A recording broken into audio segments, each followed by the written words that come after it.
Omukulu gwe bayita Big Eye yavuddeyo ku nsonga z'omukulu gwe bayita Eddy Kenzo yali munywanyi we.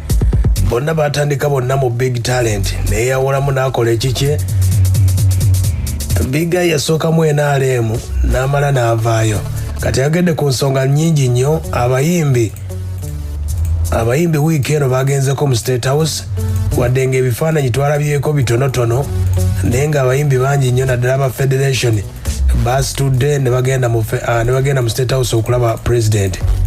Bye bagenza okulaba bye basobodde okuba ate nga boogerako tebannatugamba. Kati Big Eye yasobodde okuba ate nga ayogedde ku nsonga ezo akubye n'ebituli ku kifo kye bawadde munywanyi we Eddy Kenzo yali mukwano gwe. Agamba Kenzo byonna bifunye naye ekifo ekyo talina kyagenda kikolamu kubanga takisobola muwadde n'akamu. Big Eye atandise bw'ati ku nsonga agamba nti abagenze mu State House batandikiddeko bw'ati. Ulira gana mu State House obadde ng'olaba abantu ababadde nga ku upload mugamba mu katiimu ako abali mu katiimu ako be basinga okulwanisa Kyagulanyi aka Federation be basinga okulwanisa President Kyagulanyi. You know that, you've been seeing that. Otandise okuwulira amaloboozi nti abamu kwabo abatandise abeebuusa nti anti buno si gwe mulamwa olaba nga bo baavaayo. Bwe batuyitira batuyitidde omulamwa mulala nayo kiri mu bigendererwa mu obligations za Federation kirimu n'okunafuya omuyimbi we Uganda kuba bw'obanga osobola okukwata omuyimbi we Uganda n'omuteekaawo ku Federation mbajjaawo n'alya emmere ne yeebakawo Ugandan artist n'omala n'omuwayo transport. Big Eye watandikidde nti Federation kye yajja okukola kusuula ndongo y'eggwanga Uganda. Agamba nti Federation okutandika eno Federation waliwo ekirala ekigirimu wadde tuyinza okugamba nti egenda kutambuza ndongo naye byawukanamu. Ovola bafa abakuba tooki ewala nga nze Big Eye nakuba tooki nalwana nnyo era nze nalwanyisa nnyo Federation eyo nekutandikwa yaayo. Day one have been anti-Federation era abakireeta ekyo bali bagezaako okubikkirira amazima okitegeera babikkirira amaki naye nze nali nakuba ddaki waliwo ekigendererwa ekikusika ekyenjawulo ekisinga ku kutereeza music industry. First of all fa abaali bakola ebintu ebituufu ebyokutereeza music industry with the Big Eyes and Uma. And Uma, you know how Uma was formed. Yaformingibwawo ba artists.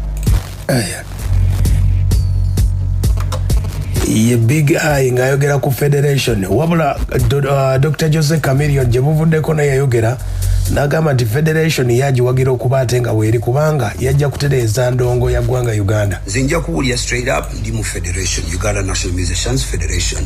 Ensonga zange lwaki ndi mu Federation ziri 2-3 nnyingi zitona zimalayo.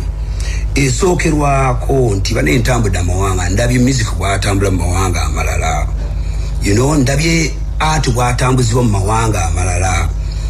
Waliyo Federation, for example, kan kutwale mupiira waliyo FIFA, eyo Federation, that is international. Waliyo local Uganda waliyo FUFA, nayo that is an federation. Ne mu boxing wa Uganda bayina boxing federation e Uganda. Federation kwe kunganye birowoozo n'entegera y'abantu bonna abali mu kikole ekyo kimukola mu art ego mutunda ne batula mu box emu. Yes, nafuna complaints olina agamba nti kakati Eddy Kenzo teyasoma gundi teyakola abakwano bange. Ati kyekyobutonde kyozaalibwa nakyo aba ati ng'ali muggwe okusoma oyongerezaako bukibwongereza. Nesanga abayimbi abali ba complaining bagamba kakati mwalonda Eddy Kenzo mwakola mutya. My dear friend, Eddy Kenzo nsubira yakubira buli omu essimu basobola okutuukako ne bataasa okutuukako. Nja ku example music ye Chameleon oyo ng'ayogera ku Federation nga bweri wabula omukulu Bobi Wine bali mu kuziika Katolo Bwama abajjukira Bobi Wine alina obubaka bwe yasibirira ddala abayimbi ku nsonga za copyright ezikutte wansi ne waggulu. Yabatandika bw'ati. Olwaleero bino ebigambo byammwe ba artist buli munnabitone ali wano ndwawo okufuna omukisa okwogera nammwe ate abangi bwe njogera nammwe kubanga bakibateekamu kiri baagala nnyo batwawule temuwuliriza Bobi Wine n'abayimbi abasinga mu kyokunsemberera tebandaba ne Bobi Wine naye njagala olunaku lwaleero mmwe ba artist bannange nga tusibula Katolo Bwama muwulira temusudiya musirikale sirisi muwulirize ba artist olunaku lwaleero nga tusibula Katolo Bwama nsaba kyetuba tujja wano ekyomuwendo tuyige. Let us learn. Kyanaku nnyo nti batukuumye nga batusibye akatambala mu maaso. Naye njagala okuwulira bw'ojjako akatambala ako mu maaso ojja kulaba ebintu bye tulowoozangako. So mwe ba artists nsaba mumanye, don't walk in darkness. Learn. Kiki njagala muyige? Njagala muyige omugaso gwammwe. Njagala muyige amaanyi gammwe. Njagala muyige ekyobugagga Katonda kye yabateeka mu ngalo. Mwe ba artists temwetaaga zi hand out. No. Abamu ba artists bwe twabuuka ne tumanya nti bino byonna industry eno okukyuka yeetaaga kye bayita political will.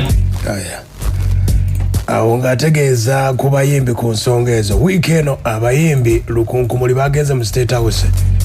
Omukulu Big Eye agamba nti Eddy Kenzo ebyo byonna bye yatuuseeko tewali kyagenda kuyamba music kubanga ne wabadde nga talina kifo ekyo. Ulira kifu tulina okwetereza nti music twava ku music kati it is music and politics. Yes, ebyobufuzi kituufu birina okubeera mu buli kintu. Kikulaga nti kati Kenzo takyali kulwanira industry. Bw'oyogera ekiyamba ku industry yajja okujja yeteekewo akukube ng'akubira baki bali abatayagala industry kulaakulana. Lwaki industry tekulaakulana? Lwaki buli ayogerako ku bikwatagana ku industry ate mumulaba nga mulabe oba ku byokuyimusa industry afuka enemy nga Uma yafuka enemy? Lwaki naye afuka enemy? Bwa kunafiya otuuka nga n'ensonyi tokyazirina ku kintu kyonna. Kasaba mala okunafiya okwetooloola. Bwamala okunafuya tomanyi nti nno waliwo oluyimba Bobi lwe yayimba yagamba nti oli buli wakufuula beega ajja n'emmaka ago n'akuwa amaki. Oza statement eyo ekumala nti omuntu bwamala okufuula ki bwamala okunafuya asobola okulabisa mu ngeri yonna gy'akola ki n'akuwa n'amateeka. Budi omusa muntu akunafuyiza kitegeeza tokyali special. Gwe nekyolaba nti nno kikwokesa olaba nga ogamba anedda mukama wange. Yensonga eyo Big Eye yiwe sodde okuba ate ng'alaba ekifo omunywanyi we kye yafunye. Wabula Eddy Kenzo yavaayo n'ategeeza nti bangi boogedde byonna bye boogedde naye ye alina amateeka g'agenderako nga ye. Era Bobi Wine ye byayogera. Ulira nze nga Kenzo bwe mba ngoberera omuntu simugoberera nga ngoberera Buddha, ngoberera omu Allah subhanallah. Kubanga ebintu bye birambuka bulungi atusindikira n'omutume Nabbi Muhammad n'amukkiririzaamu obuntu bulamu. Nabbi yakola ebintu ebirungi ffenna bye twenyumiriza. Senga Nabbi yali yakolayo ebibi era nandibyogeddeku. Jesus Christ mukkiririzaamu kubanga Jesus bw'omusomako buli kye yakola kituufu mu budde obutuufu mu ssaawa entuufu. Bobi Wine mukkiririzaamu naye Bobi Wine alina ebintu byali mu kukola nze ate bye sikkiririzaamu wadde nga byenzikiririzaamu biri. kitegedde. Big Eye wano wategeezezza mbu naye baali bamuwadde obwa advisor yabugaana bugaanyi ng'alaba biyinza obutatambula bulungi. They have ever wanted to make me one. Atuwanengana naye kubanza already nali nina bemmanyiiko bemba nabo aba ngamba nabo ng'atunyumya nnyo kati mya knew their status. Naye ng'omuntu akwambaza ekintu ky'otagenda ekigenda okuleetera oleteza emiki emitawaana abantu kulala mu kifaananyi kirala nga si bwe kiri. Nze omugumu ekimala tosoboka kati kyogedde wano leero. Big Eye mbu yagaana obwa advisor. Entanda gyasibiridde munne Eddy Kenzo okufuuka senior presidential advisor ku biyiiye. Talina kyasobola kati anadvisinga wa. So kigezesa singa mbadde nsobola jasse singa mbadde because saanyo okumalira budde ku bintu bitagenda kunnyongerako bitanzimba. Singa kyabadde kisoboka kanina nga kisoboka. Gwoso kigezaako omuganja wadayo advising kino olabe wata kitamutwala emyaka 5 nga tanatu